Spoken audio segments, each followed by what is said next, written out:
Tuhan bersamamu.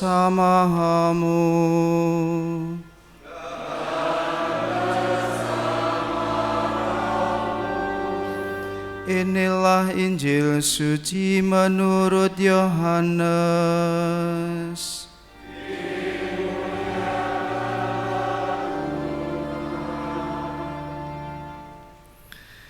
Datanglah seorang yang diutus Allah, namanya Yohanes. Ia datang sebagai saksi untuk memberi kesaksian tentang terang, supaya oleh dia semua orang menjadi percaya. Yohanes sendiri bukan terang itu, tetapi ia harus memberi kesaksian tentang terang itu. Dan inilah kesaksian Yohanes ketika orang Yahudi dari Yerusalem mengutus kepadanya beberapa imam dan orang-orang Lewi untuk menanyakan kepadanya, "Siapakah engkau?" Yohanes mengaku dan tidak berdusta, katanya, "Aku bukan Mesias." Lalu mereka bertanya kepadanya, "Kalau begitu, siapakah engkau? Elia?" Yohanes menjawab, "Bukan." "Engkaukah nabi yang akan datang?" Ia pun menjawab, "Bukan." Maka kata mereka kepadanya, "Siapakah engkau? Sebab kami harus memberi jawab kepada mereka yang mengutus kami. Apakah katamu tentang dirimu sendiri?" Jawab Yohanes, "Akulah suara orang yang berseru-seru di padang gurun, luruskanlah jalan Tuhan, seperti yang telah dikatakan Nabi Yesaya." Di antara orang-orang yang diutus itu ada beberapa orang Farisi. Mereka bertanya kepada Yohanes, "Mengapa engkau membaptis, jikalau engkau bukan Mesias, bukan Elia, dan bukan nabi yang akan datang?" Yohanes menjawab kepada mereka, "Aku membaptis dengan air, tetapi di tengah-tengah kamu berdiri Dia yang tidak kamu kenal, yaitu Dia yang datang kemudian daripada aku. Membuka tali kasutnya pun aku tidak layak." Hal itu terjadi di Betania yang di seberang sungai Yordan, di mana Yohanes membaptis orang. Demikianlah sabda Tuhan.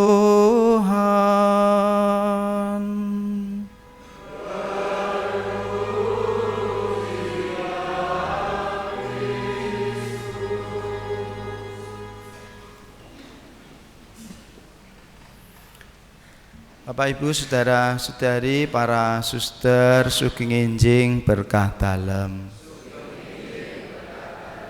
Derek tepang kula Rama Warsita, Yusuf Warsita Adi Widya Waryanto Putra. Dawa banget. Cukup dipanggil Rama Warsita. Saya dari paroki Sragen. Sragen itu banyak yang menafsirkan usrek sak nggen-nggen, onten ugi srek sak enggen-enggen. Ada juga yang menafsirkan mesra sak enggen-enggen. Salah kabeh. Sragen itu pasrah legen, ada sejarahnya. Paling ujung dari Keuskupan Agung Semarang bagian timur. Nah, saya datang ke sini mergo konco dhewe Romo Ngatmo. Saya panggilnya kalau di pastoran Mas Ngatmo. "Mas, aku tak datang ke sini lalu minta izin Romo Dadang untuk pembangunan gereja Jenawi." Jenawi itu tempatnya tinggi, naik ke arah Candi Cetha, Kemuning. Kalau saudara-saudari pengen ngadem, nah di situ nanti tempatnya, tempat untuk retret rekoleksi, gereja animasi Jenawi. Di sanalah kami ingin membangun gereja dan juga tempat retret untuk orang muda, anak-anak, supaya punya tempat bagi mereka retret, rekoleksi dan seterusnya. Monggo silahkan suatu saat datang. Saya dengar beberapa sudah pernah berkunjung ke Ngrawuh di Sragen, selain ada Jenawi. Ini beda arah, tapi masih satu paroki di Sragen. Itu perkenalan singkat dari saya, Bapak Ibu, saudara-saudari terkasih. Kita memasuki hari Minggu Advent ketiga. Apa yang istimewa? Bajunya ini seperti baju kerajaan Tiongkok ini. Kalau dipakaikan baju sudah seperti raja. Ini warnanya pink atau merah muda, jambon. Nah itu kenapa dibuat seperti ini? Mistinarnya juga, prodiakonnya juga. Ini adalah lambang sukacita, lambang kegembiraan. Jadi menyambut, mempersiapkan diri, menyambut kelahiran Tuhan kita Yesus Kristus dengan sukacita. Saya tadi lihat umatnya, ini kok belum sukacita toh. Monggo sekarang senyum, kasih senyum bagi saudara-saudari kanan kirinya, senyum terbaik sepanjang masa. Nah itu sukacita, hari ini itu sukacita. Maka warnanya adalah pink atau jambon atau merah muda. Saudara-saudari terkasih, dan itulah bacaan pertama, nadanya sama. Aku bersukaria di dalam Tuhan, jiwaku bersorak-sorai, dan seterusnya. Kita ingin bersukacita, tapi sukacita bukan hanya senyum saja. Memang kalau orang bahagia itu katanya obat. Maka Bapak Ibu jangan lupa bangun tidur langsung senyum. Begitu makan doa senyum. Habis makan senyum. Ketemu orang senyum. Habis mandi senyum. Ketemu orang gila, nah tersenyumlah bersama. Itu katanya itu bahagia, itu awet muda. Obat, segala obat itu bahagia yang muncul dari dalam senyum kepada semua orang, sukacita. Sukacita dari dalam, saya ingin mengajak saudara-saudari merenungkan sukacita karena kasih. Kita sudah sering mendengar apa itu kasih, tetapi kadang sulit melaksanakannya. Sukacita karena kasih ada 5 indikasi. Yang pertama, kalau kita mengasihi, mari kita belajar memberi pujian. P. Kadang orang sulit memberi pujian, ngalem. Wah, paduan suaranya bagus, suaramu bagus, lektornya bagus, mazmurnya, misdinarnya. Memberi pujian, memberi apresiasi adalah salah satu bentuk bahasa kasih. Kadang orang mudah mencari yang jelek, tapi mencari yang baik sulit. Boten namung panjenengan, kami juga waktu di TOR itu suruh mencari kebaikan teman, ditulis 1, 2, 3, kok gurono 3. Carilah kejelekan teman, wah banyak sekali. Nah, maka bagaimana memberi pujian? Yang kedua, hadiah. Hadiah itu meskipun kecil, sederhana, tapi bermakna. Tetapi hadiah yang cocok, yang sesuai, yang pas. Ada sebuah cerita. Cerita itu dongeng. Dongeng itu tiba itu keneng. Seorang ibu yang akan ulang tahun. Pak, besok saya ulang tahun. Tadi malam saya ngimpi. Ngimpi apa? Saya masuk ke dalam ruangan yang besar. Lalu saya melihat ada gelang baru, kalung baru, baju baru, tas baru. apa makna mimpi saya ya? Lalu sang bapak mengatakan, oh tenang, esok sore kamu tahu jawabannya. Pagi hari sebelum bapaknya pergi, ibunya ini sudah menyiapkan semuanya untuk acara ulang tahunnya. Bapaknya pergi mencarikan hadiah. Dengan penuh sukacita kegembiraan mempersiapkan acara ulang tahun untuk malamnya. Ketika sudah siap semuanya terjadi, bapaknya membawa sesuatu ditaruh di belakang, diberi hadiah. Ini hadiah istimewa. Istrinya agak bengong, kaget. Apa ini, kok kalau baju kok tidak? Gelang kalung juga tidak. Ketika dibuka kaget. Apa hadiahnya? Hadiahnya adalah buku tafsir mimpi. Silahkan dibaca apa makna mimpimu tadi malam. Nah, itulah.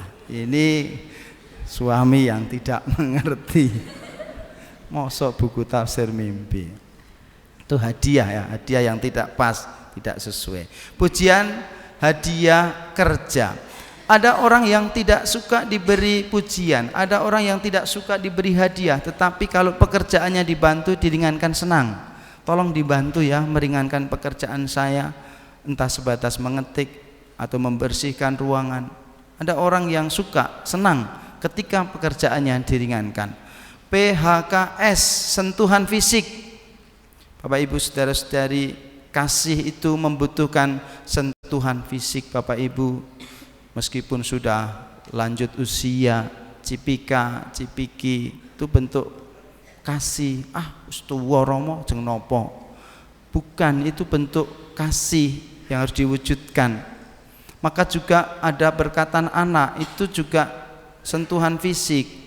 Berkah dalam yoli, berkah dalam. Kalau saya berkati dadi Romo yoli, dadi suster, wis kesel kayak Romo, suster, Romo, suster.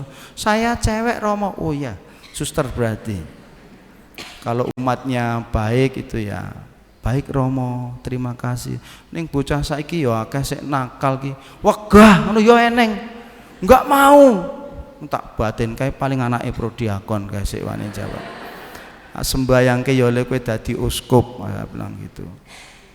Itu ya, sentuhan fisik itu bukan hanya Romo sebenarnya, Bapak Ibu pun bisa sebelum pergi kerja kasih berkat untuk anak-anak, berkat Tuhan, supaya itu menjadi bekal sebagai tanda kasih. Yang terakhir PHKST, teman. Ini yang paling penting, saudara-saudari, ditemani saat susah, sulit dan menderita. Karena di saat itulah orang sungguh membutuhkan, apalagi ketika ditinggalkan. Maka kehadiran kita sungguh menjadi penghiburan bagi mereka. Kadang tidak perlu banyak kata, tidak perlu banyak suara, tetapi kehadiran kita menemani itu menjadi tanda kasih. Itu saja inti permenungan kita, Bapak Ibu saudara-saudari. PHKST, pujian, hadiah, kerja, sentuhan, dan teman. Ditemani saat susah, sulit, dan menderita. Saya ingin memberi penghiburan. Nah, kalau tadi hadiah, saya tidak memberi hadiah, tetapi memberi penghiburan. Di sini sudah disiapkan Bapak Ibu sumbangan pembangunan rumah retret gereja animasi, silakan dibaca-baca. Love for Jenawi. Saya tadi mempersiapkan ini, bukan laptop ini. Ini adalah alat musik kesukaan saya, namanya flute.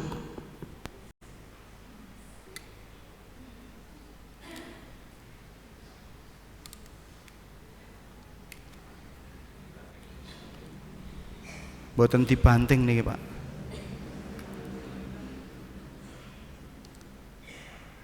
Kita akan bernyanyi bersama. Bapak Ibu yang bisa bernyanyi silakan ikut bernyanyi.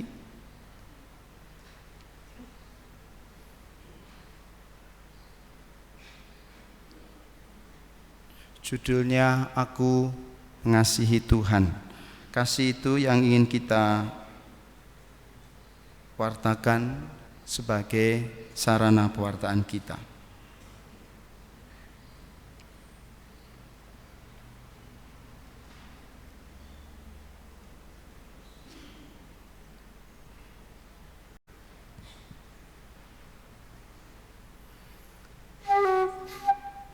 Latihan riyen nggih. Cek sound.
Semoga rahmat Tuhan melimpah bagi kita sekarang dan selama-lamanya.